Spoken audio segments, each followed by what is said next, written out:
मित्रांनो नमस्कार. इयत्ता 10वीच्या वर्गामध्ये तुम्हा सर्वांचे मनपूर्वक स्वागत. 10वी मध्ये तुम्हाला सर्वांना उज्ज्वल यश मिळावं यासाठी माझ्याकडून तुम्हा सर्वांना शुभेच्छा. आत्ता मागच्या लेक्चरमध्ये तुम्हाला उत्पात मॅडमनी पहिला सिमिलॅरिटी हा चॅप्टर घेतलेला आहे. आत्ता आपण दुसरा पायथागोरस थेरम हा चॅप्टर सुरू करणार आहोत. आता यामध्ये बऱ्याचशा मुलांना प्रश्न पडतो की पायथागोरस थेरम, ट्रिग्नॉमेट्री हे जे चॅप्टर आहेत हे आपण कशासाठी शिकायचे. कारण सर्वसामान्य मुलांना हे थोडेसे अवघड वाटतात.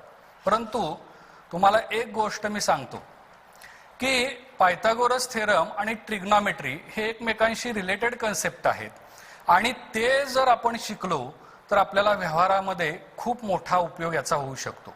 आता याचा इम्पॉर्टन्स काय आहे हे आपल्याला पाहणं गरजेचं आहे. पायथागोरस थेरम याचा इम्पॉर्टन्स जर सांगायचं झालं तर आपण आर्किटेक्ट फील्ड असेल, कन्स्ट्रक्शन फील्ड असेल, नेव्हिगेशन फील्ड असेल, या प्रत्येक ठिकाणी आपल्याला पायथागोरस थेरम घेतल्याशिवाय आपण पुढे जाऊ शकत नाही. आजचा दिवस खरंच खूप महत्वाचा आहे. तुम्हा सर्वांना माउंट एव्हरेस्ट माहिती आहे. तर माउंट एव्हरेस्ट या शिखराची उंची मोजण्यासाठी आपल्याला पायथागोरस थेरमचा वापर केलेला आहे.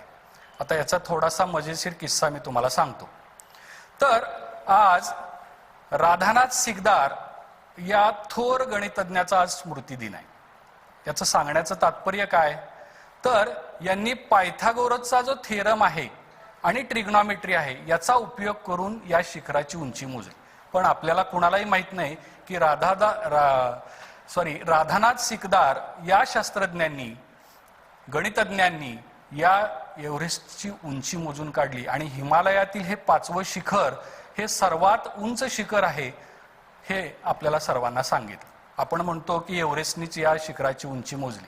आपले भारताचे पंतप्रधान अटल बिहारी वाजपेयी यांनी सुद्धा एक ठराव संसदेमध्ये मांडला होता आणि या एव्हरेस्टचं नाव बदलून आपल्याला माउंट सिकदार हे नाव द्यावं असं त्यांनी प्रस्ताव मांडला होता. पण याचं कारण काय तर ह्या माउंट एव्हरेस्ट शिखराची उंची ही स्फेरिक ट्रिग्नॉमेट्री या ब्रँचच्या माध्यमातून या सिकदार या शास्त्रज्ञांनी शोधून काढली. म्हणून आपल्याला प्रत्येक क्षेत्रामध्ये कन्स्ट्रक्शन लाईन असेल, आर्किटेक्ट फील्ड असेल किंवा नेव्हिगेशन फील्ड असेल, यामध्ये आपल्याला पायथागोरसचा यूज केल्याशिवाय, थेरमचा यूज केल्याशिवाय आपल्याला पुढे जाता येत नाही. म्हणून याचं आपल्या सर्वसामान्यांना या पायथागोरसच्या थेरमचं हे व्यवहारामध्ये खूप मोठं योगदान असलेलं आपल्याला दिसून येतं. आता याच्यानंतर आपल्याला महत्वाचा भाग म्हणजे की हा पायथागोरस थेरम म्हणजे काय आहे, नेमका काय आहे, तर तो थेरम आपण पहिल्यांदा समजून घेऊ. तर पायथागोरसचा थेरम काय आहे. In a right angle triangle the square of hypotenuse is equal to the sum of squares of remaining 2 sides. म्हणजे काटकोन त्रिकोणामध्ये कर्णाचा वर्ग हा इतर 2 बाजूंच्या वर्गांच्या बेरजे एवढा असतो. एवढा सिंपल थेरम आहे. आपण आकृतीच्या माध्यमातून समजून घेऊ. We have drawn a diagram here. A, B, C be a triangle. Suppose here angle B is right angle. Then in triangle ABC, angle B is equal to 90 degree. Then by Pythagoras theorem, hypotenuse square, which length is hypotenuse? The opposite side of right angle is called hypotenuse. Therefore segment AC is hypotenuse. Therefore AC square is equal to, which side are remaining sides? AB and BC. Therefore AB square plus BC square. This is our Pythagoras theorem in triangle ABC. Here AC square is equal to AB square plus BC square. We use this Pythagoras theorem to calculate in right angle triangle all lengths of these triangles. Our next point is Pythagorean triplet. In a triplet of a 3 natural number, the square of largest number is equal to the sum of square of remaining 2 numbers, then that triplet is called Pythagorean triplet.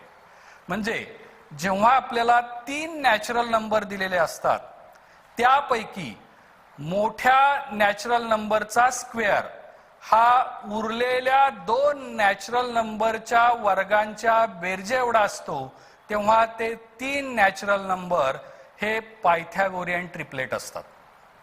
Suppose A, B, C are 3 natural numbers. A, B, C are 3 natural numbers.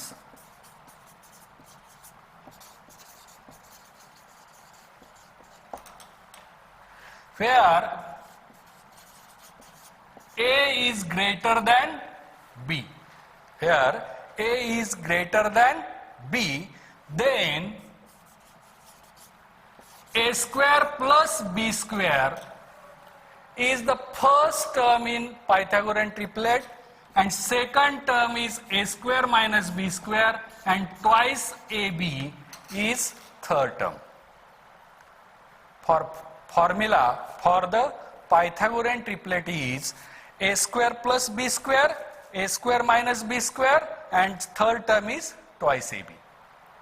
When A, B, C are 3 natural numbers. What is natural number? The counting numbers are called natural numbers. 1, 2, 3, 4 to infinite numbers. There are no zero, no negative numbers. Therefore, only 1, 2, 3, 4 to infinite numbers are called natural numbers, and then A, B, C are suppose 3 natural numbers where A is greater than B, then A square plus B square and A square minus B square and twice AB are the 3 numbers are called Pythagorean triplets. आता आपल्याला Pythagorean triplet मध्ये तिसरा number आपल्याला काढायचा आहे. जर 2 number दिलेले असतील तर तिसरा नंबर कसा काढायचा ते आपण पाहूया.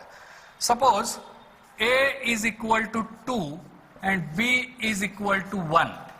Then next term what is? Now, by the formula A square plus B square is first term. Then A square plus B square is A means 2, 2 square plus B means 1, 1 square is equal to 4 plus 1 is equal to 5. Second term is A square minus B square. What is the term? A square minus B square, 2 square minus 1 square is equal to 4 minus 1 is equal to 3. And third term is twice AB. Then 2 into A means 2, B is 1 is equal to 2 into 2, 4, 4 into 1, 4, that is 4. Here 3, 4, 5 is called Pythagorean triplet. 3, 4, 5 is Pythagorean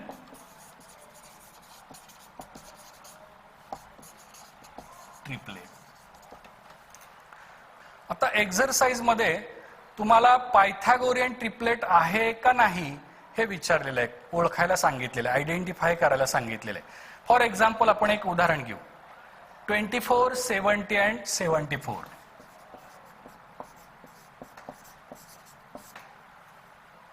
हे Pythagorean triplet आहे का नाही हे आपल्याला ओळखायचंय. आता Pythagorean ट्रिपलेटचा definition आपल्याला माहिती आहे. The square of largest number is equal to the sum of squares of remaining 2 numbers. आता आपल्याला या तिन्हीपैकी जो लार्जेस्ट नंबर आहे तो काढावा लागेल. Here 74 is largest number.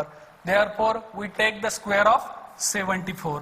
74 square is equal to. आता स्क्वेअर काढण्याची मी एक सोपी मेथड तुम्हाला सांगतो. तुम्ही गुणाकार करत बसायचं नाही. काय करायचं? 74 square is equal to unit प्लेसचा नंबर बघायचा, त्याचा स्क्वेअर करायचा 16. या तिन्ही नंबरचा प्रॉडक्ट घ्यायचा. 7 चौक 28 दुने 56. 7 into 4 into 2 is equal to 56. 7 square is 49. Then we take 3 part of these squares. We can write the unit place number is 6. Here 1 is carried. Then 56 plus 1, 57. 7 right here. Then 5 is carried. 49 plus 5 is equal to 54. This is square of 74. We can write this 5476 is the square of 74. Then what is the square of 70 and 24? We can calculate this. This is our statement number first, because 74 is largest number. And then 24 square is equal to, तुम्हाला सगळ्यांना 24 चा square माहिती आहे, तरी पण मी एकदा या पद्धतीने काढून दाखवतो म्हणजे तुमच्या लक्षात येईल. 4 चा स्क्वेअर 16, 2 into 4 8, 8 into 2 16 and 2 चा square 4. Then we can write 16 unit place take 6, 1 is carried. We take only unit place digit. 6, 1 is carried. 16 plus 1, 17, 1 is carried. 4 plus 1, 5. Means 576 is the square of 24. 576. Then square of 70 is equal to 70 square सगळ्यांना काढता येतो. 7 square 49. 4900 is square of 70. Then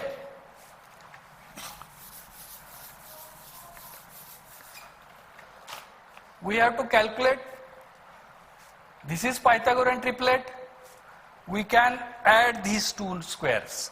70 square plus 24 square is equal to 576 plus 4900 is equal to 6745. 5476. This is our second statement. From 1 and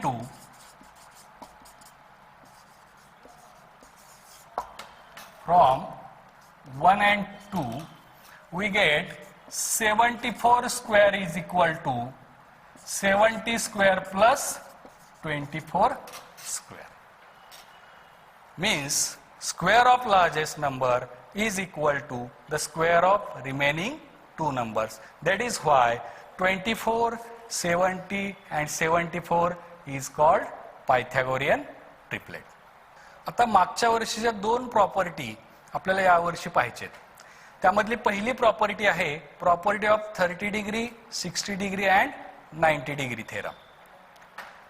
what is the property?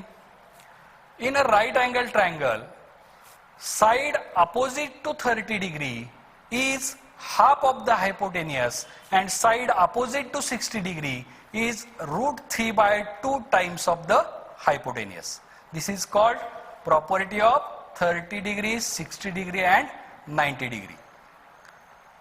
Marathi मध्ये बघा, जेव्हा काटकोन त्रिकोणामध्ये 30 अंशासमोरची बाजू ही कर्णाच्या 1/2 पट असते आणि 60 अंशाच्या समोरची बाजू ही वर्गमुळात 3/2 पट कर्णाच्या असते. याला आपण काय म्हणतो? 30, 60 and 90 degree property. In a right angle triangle, side opposite to 30 degree is half of the hypotenuse and side opposite to 60 degree is √3/2 times of the hypotenuse. This is called 30 degree, 60 degree and 90 degree property.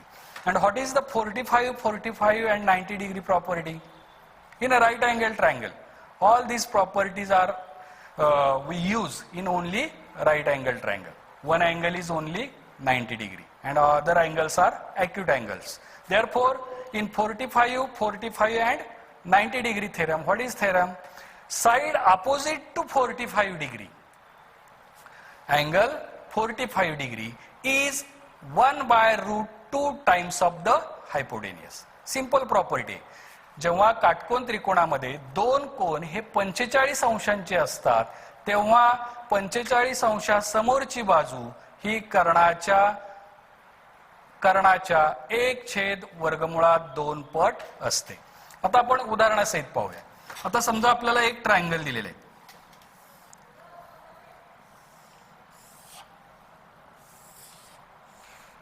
This is triangle A, B and C.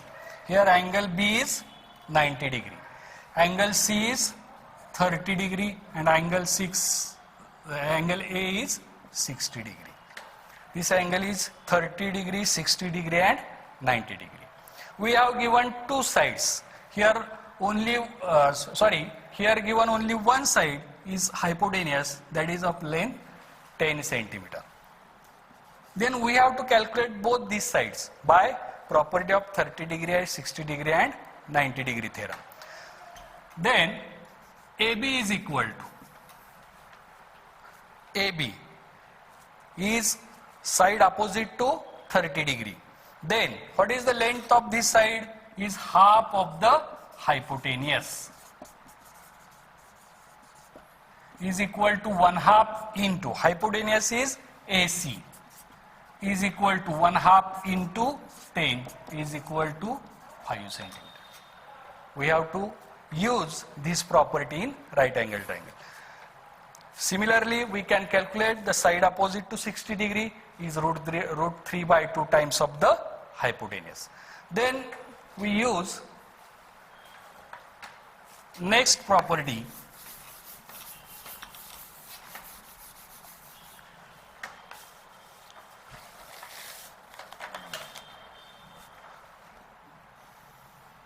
We can draw similarly triangle PQR. Here angle Q is 90 degree and remaining two angles are 45 degree. We have given hypotenuse is 10 centimeter. Then what is the length of side PQ and QR? PQ is equal to QR is equal to 1 by root 2 times of hypotenuse. Is equal to 1 by root 2 into 10 is equal to 10 upon root 2 centimeter. We can rationalize this number and get answer in decimal point. तर तुम्ही हे 10वीला येण्यापूर्वी 9वीला हे theorem तुम्हाला झालेले आहेत. त्याचं थोडीशी इंट्रोडक्शन या चॅप्टर मध्ये आहे म्हणून मी तुम्हाला दोन्ही थेरम सांगितलेले आहेत. तर आता आपल्याला पायथागोरस थेरम हा मूळ चॅप्टर मधील सर्वात महत्त्वाचा पॉइंट पाहायचा आहे. याच्यावर आधारित पुढचा सर्व एक्झरसाइज तुम्हाला सोडवायचा. हा थेरम जर तुम्हाला कळाला तर या चॅप्टर मध्ये काहीही अवघड नाही. तर हा थेरम कुठला आहे? Similarity in right angle triangle. Property काय आहे?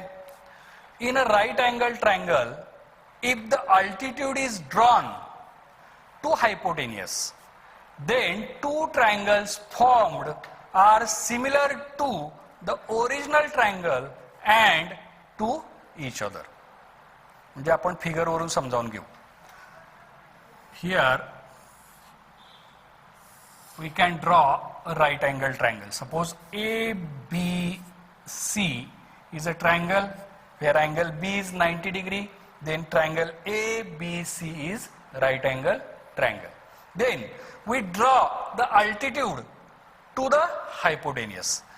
Suppose this is AC is hypotenuse. Then we draw the altitude from point B to hypotenuse AC, which is take point D. Here take point D, then BD is altitude. We draw altitude BD. Then here two triangles are formed. Triangle ABD and triangle BDC. These two triangles are similar to original triangle ABC and these two triangles are also similar. This is called similarity in right angle triangle. म्हणजे बघा मराठीमध्ये सांगतो, जेव्हा आपल्याला एक काटकोन त्रिकोण दिलेला असतो तेव्हा आपण एक जर अल्टिट्यूड हायपोटेनियसला काढला म्हणजे BD perpendicular to hypotenuse AC, then इथं दोन ट्रायंगल तयार होत आहेत बीडीए आणि बीडीसी. तर हे दोन ट्रायंगल हे मूळ ट्रायंगलशी सिमिलर असतात. मूळ ट्रायंगल कोणता? A B C. या मूळ ट्रायंगलला सिमिलर असतात आणि हे दोन्ही ट्रायंगल एकमेकांशी सिमिलर असतात. तर याला काय म्हणतो आपण? Similarity in right angle triangle. तर हा थिअरम आपल्याला प्रूव्ह करायचा आहे. आता हा आपला फळा लहान असल्यामुळं मी ही प्रॉपर्टी सगळी पुसून टाकलेली आहे. तर आपण हा थिअरम कसा प्रूव्ह करायचा हे आपल्याला पाहायचं आहे. तर मी फिगर काढली होती की ट्रायंगल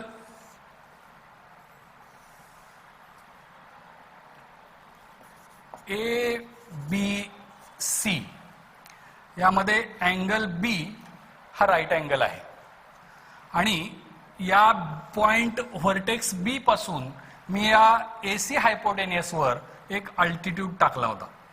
तो पॉइंट डी मध्ये टच करतो या सेगमेंट एसीला, हायपोटेनियस एसीला.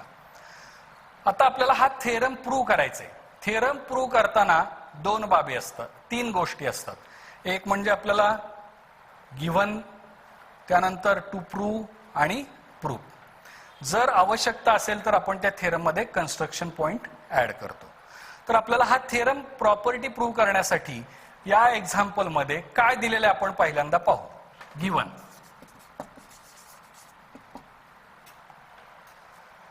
गिव्हन काय आहे? तर एक अल्टिट्यूड दिलेला आहे, तो या हायपोटेनियसला परपेंडिक्युलर आहे.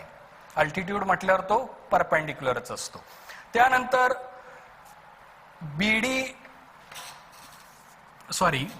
पहिल्यांदा आपल्याला राईट अँगल ट्रायंगल आहे दाखवावं लागेल. म्हणून काय म्हणणार तुम्ही? In triangle A B C angle B is equal to 90 degree. Therefore triangle A B C is a right angled triangle. Then BD perpendicular to AC. BD perpendicular to AC. Here point D is such that A dash D dash C. म्हणजे point D हा A आणि C या पॉइंटच्या दरम्यान आहे किंवा between आहे. तर ही बिटवीननेस प्रॉपर्टी झाली. A dash D dash C म्हणजे डी हा पॉइंट असा घ्यायचा की तो ए आणि सी च्या मध्ये असला पाहिजे. तर एवढ्या गोष्टी आपल्याला दिलेल्या आहेत. आपल्याला प्रूव्ह काय करायचं आहे? टू प्रूव्ह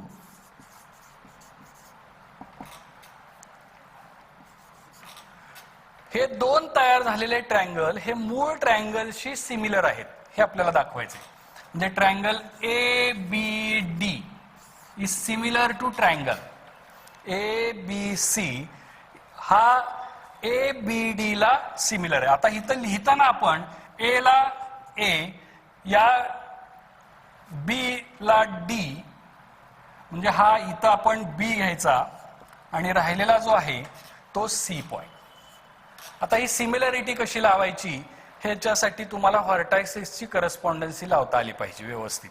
आता व्हर्टायसेसची करस्पॉन्डन्सी कशी लावतो? तर ज्या ठिकाणचा व्हर्टायसेस जवळचा अँगल हा कॉन्ग्रंट असेल त्या पद्धतीने आपल्याला ते लावता येतं.